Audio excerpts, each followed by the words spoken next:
विश्व रेडियो दिवस के अवसर पर उपराष्ट्रपति एम वेंकैया नायडू और प्रधानमंत्री नरेंद्र मोदी ने देशवासियों को दी शुभकामनाएं।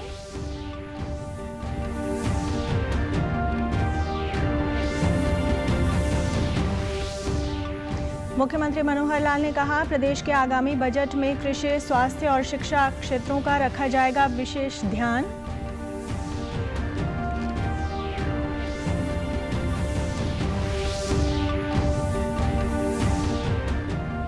देश में लॉन्च हुआ पहला डीजल परिवर्तित सीएनजी ट्रैक्टर। केवल ईंधन लागत में सालाना 1 लाख रुपए से अधिक की बचत कर सकेंगे किसान।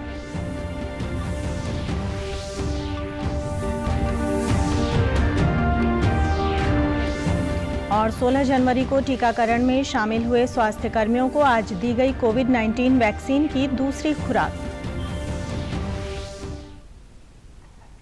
नमस्कार, मैं ऋतु कौशिक। अब समाचार विस्तार से।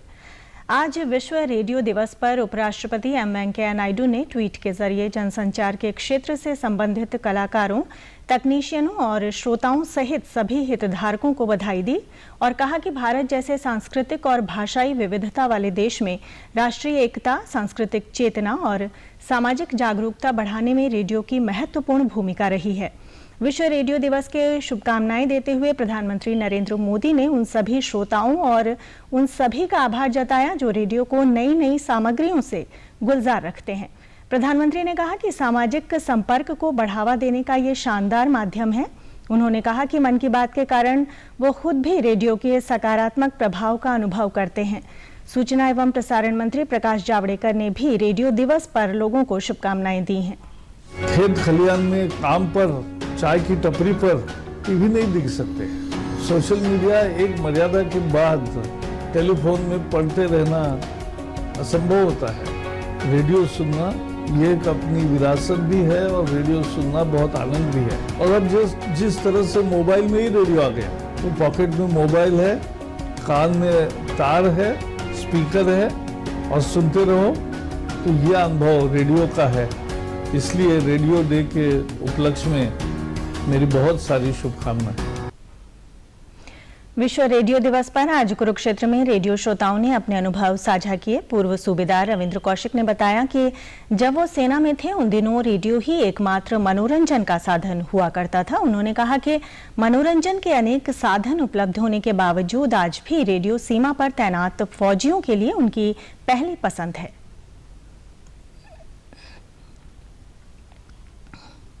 जब मैं सेना में था उस टाइम में मोबाइल फ़ोन भी नहीं होते थे।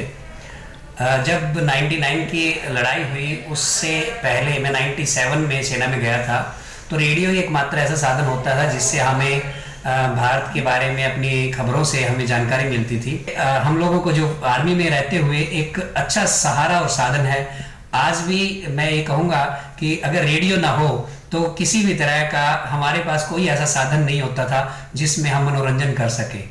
और यही कहूँगा कि ये हमेशा ऐसे ही बना रहे और इस तरीके से हमारे जो देश के हमारे जवान हैं जो सीमाओं पे बैठे हैं उनका मनोरंजन करता रहे। स्थानीय निवासियों ने कहा कि रेडियो पर प्रधानमंत्री के मन की बात कार्यक्रम के बाद से रेडियो श्रोताओं की संख्या में बढ़ोतरी हुई है। उन्होंने कहा कि इंटरनेट का दायरा बड़ा व्यापक हो गया है, मगर आम आदमी आज भी रेडियो के साथ ही अपना जुड़ाव महसूस करता है। धीरे धीरे नई जनरेशन भूलती जा रही थी, लेकिन प्रधानमंत्री के मन की बात सुनकर नई जनरेशन दोबारा रेडियो का विशेष महत्व समझने लगी है। रेडियो एक ऐसा साधन है जिसको मनोरंजन के लिए कहीं पर भी सुन सकते हैं। इस पर सभी न्यूज मिलती है, गाने सुनते हैं, चुटकुले, हर प्रकार के साधन है। यहाँ पर रेडियो के अलावा चूंकि घर पे टीवी वगैरह नहीं है, तो रेडियो ही एक ऐसा साधन है जहाँ पर न्यूज वगैरह मिल जाती है हमें मतलब कि सुनने के लिए, नए पुराने गाने मिल जाते हैं। और यही एक साधन ऐसा है जो हमें यहाँ पर रहने के लिए जैसे कि हमारे लिए बहुत है। लोकसभा में बजट सत्र के पहले भाग का आज आखिरी दिन है। वित्त मंत्री निर्मला सीतारमण ने बजट सत्र पर सरकार का पक्ष रखा और विपक्षी दलों के हर सवाल का जवाब दिया। सदन में इस दौरान प्रधानमंत्री नरेंद्र मोदी भी मौजूद रहे। वित्त मंत्री ने कहा कि कोरोना महामारी के कारण पैदा हुई स्थिति की वजह से सरकार ने प्रोत्साहन के साथ आर्थिक सुधार का रास्ता अपनाया है और इन्हीं सुधारों के कारण आने वाले समय में भारत सबसे बड़ी अर्थव्यवस्था में से एक होगा। I want to highlight is, as I said at the beginning, stimulus plus reforms. An opportunity has been taken out of the pandemic situation, a challenging situation of the pandemic, did not deter the government, did not deter us from taking up reforms which are going to be necessary for sustaining a long-term growth for this country. वित्त मंत्री ने कहा कि तीनों कृषि कानून आने के बाद एपीएमसी देश भर में कहीं पर भी बंद नहीं हुआ है। सरकार एपीएमसी का ढांचा बढ़ाने के लिए राज्यों को फंड भी दे रही है। बहुत सारे मेंबर्स ने ये प्रश्न उठाया, मुझे याद है मैं सुनी कि एपीएमसी देश भर में कहीं ये तीनों कानून आने के बाद बंद हुआ है क्या? कहीं बंद नहीं हुआ। मैं मेरा एक्सपेक्टेशन के साथ अभी प्रश्न भी पूछ रही हूं। हम ऊपर से फंड भी दे रहे हैं स्टेट्स को एपीएमसी का इंफ्रास्ट्रक्चर बढ़ाने के लिए।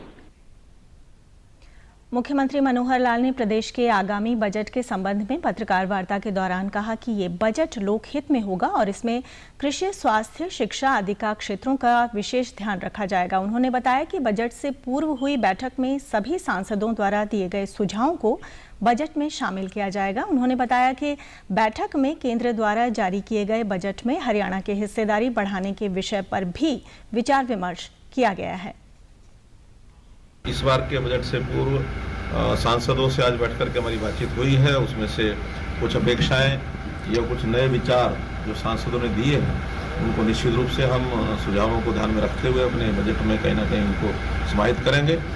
और विशेष तौर पर इसमें आज दूसरी जो चर्चा हुई, केंद्र का जो बजट आया है उस बजट में हरियाणा की हिस्सेदारी हम कैसे ज़्यादा बढ़ा सकते हैं, इस पर विचार विमर्श हुआ है। और कुल मिलाकर के एक बजट सत्र क्योंकि चल रहा है, इस समय सभी सांसदों का मिलना स्वाभाविक है कि बड़ा आसान होता है उपलब्ध होना उनका। किसान आंदोलन पर बोलते हुए मुख्यमंत्री ने कहा कि तीनों कृषि कानून किसानों के हित में हैं। उन्होंने कहा कि विरोध के पीछे कुछ लोगों की राजनीतिक मंशा प्रकट होती है। केंद्र सरकार की ओर से एक स्पष्ट एक हमारा मत है कि वे तीनों जो कानून हैं वो किसान के हित में हैं और जो विरोध करने वाले हैं वो एक विरोध के लिए विरोध हो रहा है और उसके पीछे भी कहीं ना कहीं राजनीतिक मंशा कुछ लोगों की प्रकट होती है। फिर भी अगर कहीं बातचीत के आधार पर किसी विषय के ऊपर कोई संशोधन करने का विषय आएगा तो केंद्र सरकार इसके लिए तैयार है, हमेशा तैयार रहेगी, कोई इसके अंदर कठिनाई नहीं है और मैं समझता हूँ कोई ना कोई रास्ता बहुत जल्दी शीघ्र निकलेगा विषय। केंद्रीय सड़क परिवहन एवं राजमार्ग मंत्री नितिन गडकरी ने भारत का पहला सीएनजी से चलने वाला ट्रैक्टर लॉन्च किया। उन्होंने कहा कि अब किसान केवल ईंधन लागत में सालाना 1 लाख रुपए से अधिक की बचत कर सकेंगे, जिससे उन्हें अपनी आजीविका को बेहतर करने में मदद मिलेगी। नितिन गडकरी ने बताया कि ये सीएनजी ट्रैक्टर प्रायोगिक स्तर की पायलट परियोजना है और इन्हें उचित समय पर बाजार में उपलब्ध करवाया जाएगा। सीएनजी ट्रैक्टर की शुरुआत होने से किसानों को सीधा फायदा मिलेगा। इसके अलावा प्रदूषण में भी कमी आएगी। डीजल की तुलना में सीएनजी में कार्बन उत्सर्जन में 70% की कमी होती है। CNG is made from agriculture waste and is renewable fuel that is better than composition and is better in purity from fossil fuel based CNG. This CNG tractor addresses the concern of both transport based and agriculture waste based pollution very effectively. तो ये इसकी सबसे बड़ी विशेषता है। इसमें direct 55% saving है, यानी जो 3 लाख रुपए खर्चा आता था उसमें 1.5 लाख रुपए साल का बचत है। और आपने ये ट्रैक्टर अब धर्मेंद्र जी जब चालू किया तो देखा होगा इसमें डीजल का कोई धुआं नहीं है, पोल्यूशन नहीं है और ये कॉस्ट इफेक्टिव है, पोल्यूशन फ्री भी है। 16 जनवरी को टीकाकरण में शामिल हुए स्वास्थ्य कर्मियों को आज कोविड-19 वैक्सीन की दूसरी खुराक दी जा रही है। पहले और दूसरे खुराक के बीच कम से कम 28 दिन का अंतर होना चाहिए और इसीलिए आज का दिन तय किया गया। कुल मिलाकर देश भर में अब तक 79 लाख से अधिक लोगों को वैक्सीन दी जा चुकी है। आज कैथल में वैक्सीनेशन के दूसरे चरण में स्वास्थ्य कर्मियों को वैक्सीन की दूसरी खुराक दी गई। इन सभी स्वास्थ्य कर्मियों को पहले चरण के दौरान वैक्सीन दी जा चुकी है। कैथल के सरकारी अस्पताल में स्वास्थ्य विभाग द्वारा वैक्सीनेशन के लिए विशेष तौर पर विंग बनाए गए हैं और पूरी जांच और निगरानी के साथ टीकाकरण किया गया। पीएमओ डॉक्टर ओम प्रकाश और मेडिकल ऑफिसर डॉक्टर कुशल ने बताया कि सरकार द्वारा जनता के लिए उपलब्ध करवाई जा रही कोविड वैक्सीन पूरी तरह से सुरक्षित है और इस वैक्सीन के लगवाने से ही कोरोना से बचाव किया जा सकता है। सिविल हॉस्पिटल में या सीवन में वैक्सीन करवाई थी तो उनको आज 28 डेज के बाद दूसरी डोज लगनी है। हमारे health care workers second dose लगवाने के लिए आ रहे हैं। ये कोई प्रॉब्लम नहीं ऑब्जर्व की हमने, तो बिल्कुल सेफ वैक्सीन है। आज हम सेकंड डोज लगा रहे हैं, जो आज फर्स्ट सेशन है, पूरे इंडिया में सेकंड डोज का सेशन लग रहा है। तो जिन लोगों ने फर्स्ट डोज लगवाई थी वो आज सेकंड डोज खुद से लगवाने आ रहे हैं। एक अवेयरनेस है कि हाँ हमें लगवानी है एंड ये सेफ है, सबको लगवानी चाहिए। फर्स्ट डोज बाकी लोगों ने भी लगवाई है, कोई ऐसी उनके अंदर प्रॉब्लम नहीं आई है किसी को भी। वैक्सीन की दूसरी खुराक लेने के बाद स्वास्थ्य कर्मियों ने बताया कि वैक्सीनेशन से उन्हें किसी प्रकार की कोई दिक्कत नहीं हुई है। उन्होंने कहा कि हर व्यक्ति को कोरोना से बचाव के लिए वैक्सीन जरूर लगवानी चाहिए। आज अपनी सेकेंड डोज कोरोना की लगवा ली है। इट इज़ कम्प्लीटली सेफ, किसी भी तरह की कोई दिक्कत नहीं है। ठीक है, तो सभी को ये डोज है जो लगवानी चाहिए, कोरोना वैक्सीन लगवानी चाहिए। आज मेरी सेकेंड डोज लगी है कोविशील्ड वैक्सीन की, तो इट इज़ कम्प्लीटली सेफ। जिन लोगों की ड्यू बनती है उनको अपने टाइम पे लगवानी चाहिए। इसके कोई भी साइड इफ़ेक्ट्स नहीं हैं। अगर थोड़े बहुत साइड इफ़ेक्ट्स हैं भी तो इससे ज़्यादा डरने की ज़रूरत नहीं है। मैंने पहले 16/1/2021 को डोज लगाई थी, अब मेरी सेकंड डोज है। इसके मुझे बहुत ही बेनिफिट हैं, बीमारी से लड़ने की क्षमता बढ़ रही है। तो मैं ये कहना चाहूँगा कि सभी लगवाएं और फिट रहें। कोविड-19 महामारी के खिलाफ देश एकजुट होकर लड़ रहा है। आप भी हमारे साथ सुरक्षा और बचाव के 3 आसान एहतियाती उपायों का संकल्प लें। मास्क हमेशा सही ढंग से पहनें, 2 गज की दूरी बनाए रखें और हाथ बार-बार धोएं। सिरसा के उपायुक्त प्रदीप कुमार ने बताया कि सरकार द्वारा जल जीवन मिशन के माध्यम से न केवल हर घर नल से जल पहुंचाने का लक्ष्य रखा गया है, बल्कि विभिन्न जागरूकता कार्यक्रमों के माध्यम से आमजन को जागरूक करने की मुहिम भी चलाई जा रही है। उन्होंने कहा कि जल की बर्बादी को रोकने के लिए हमें अपने घर से ही शुरुआत करनी चाहिए। बस थोड़ी सी समझदारी व सजगता से हम जल का बचाव कर सकते हैं। उपायुक्त ने बताया कि जल एवं स्वच्छता सहायक संगठन व जन स्वास्थ्य अभियांत्रिकी विभाग द्वारा छात्रों को जल संरक्षण के बारे में प्रेरित करने के लिए जिले के 175 स्कूलों में स्कूल कैबिनेट का आयोजन करने का लक्ष्य रखा गया है। स्कूल कैबिनेट के माध्यम से विद्यार्थियों को जल के महत्व और इसके संरक्षण के बारे में प्रेरित किया जा रहा है। उन्होंने बताया कि विभाग द्वारा जल संरक्षण की दिशा में गंभीरता से कार्य किया जा रहा है। संबंधित विभाग के अधिकारी और कर्मचारी ग्रामीण क्षेत्रों में लोगों को जल के बचाव और संरक्षण के बारे में जानकारी दे रहे हैं, ताकि वे जागरूक होकर जल का सही सदुपयोग करें और पानी को व्यर्थ न बहने दें। फतेहाबाद के उपायुक्त डॉक्टर नरहरि सिंह बांगड़ ने बताया कि जिले की 257 ग्राम पंचायतों की चौपालों को हाईटेक किया गया है। उन्होंने बताया कि बीएसएनएल के सहयोग से गांव में 5 स्थानों पर वाईफाई जोन स्थापित किए गए हैं, जिसमें गांव के स्कूलों को प्राथमिकता पर लिया गया है, जहां से ग्रामीण मुफ्त इंटरनेट सुविधा ले सकेंगे। उपायुक्त ने बताया कि शुरुआती दौर में हर गांव के सभी वाईफाई जोन पर 30 GB तक डेटा मुफ्त दिया जाएगा और उसके बाद जैसी आवश्यकता होगी उस पर भी काम किया जाएगा। उन्होंने कहा कि गांव में फ्री वाईफाई सुविधा मिलने का सबसे अधिक लाभ विद्यार्थियों को होगा। बच्चे इंटरनेट के माध्यम से घर बैठे अपनी पढ़ाई पूरी कर रहे हैं।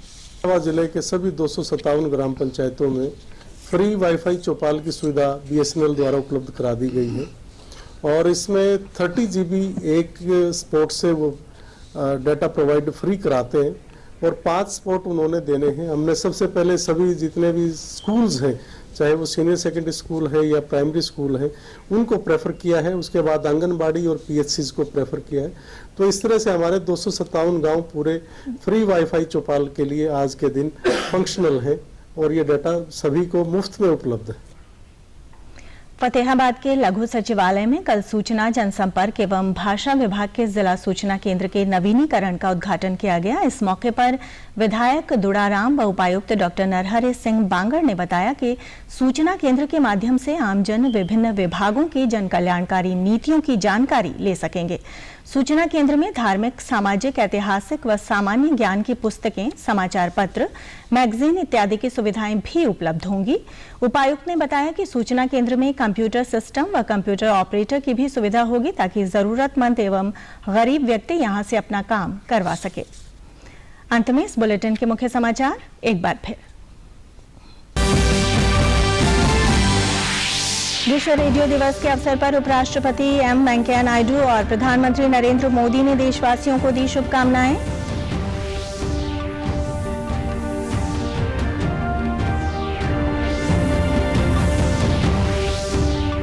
मुख्यमंत्री मनोहर लाल ने कहा, प्रदेश के आगामी बजट में कृषि, स्वास्थ्य और शिक्षा क्षेत्रों का रखा जाएगा विशेष ध्यान।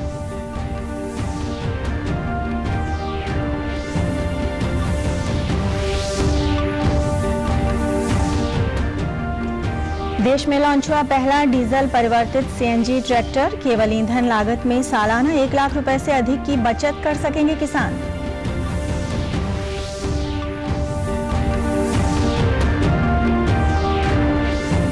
और 16 जनवरी को टीकाकरण में शामिल हुए स्वास्थ्य कर्मियों को आज दी गई कोविड-19 वैक्सीन की दूसरी खुराक। समाचारों में आज इतना ही। नमस्कार।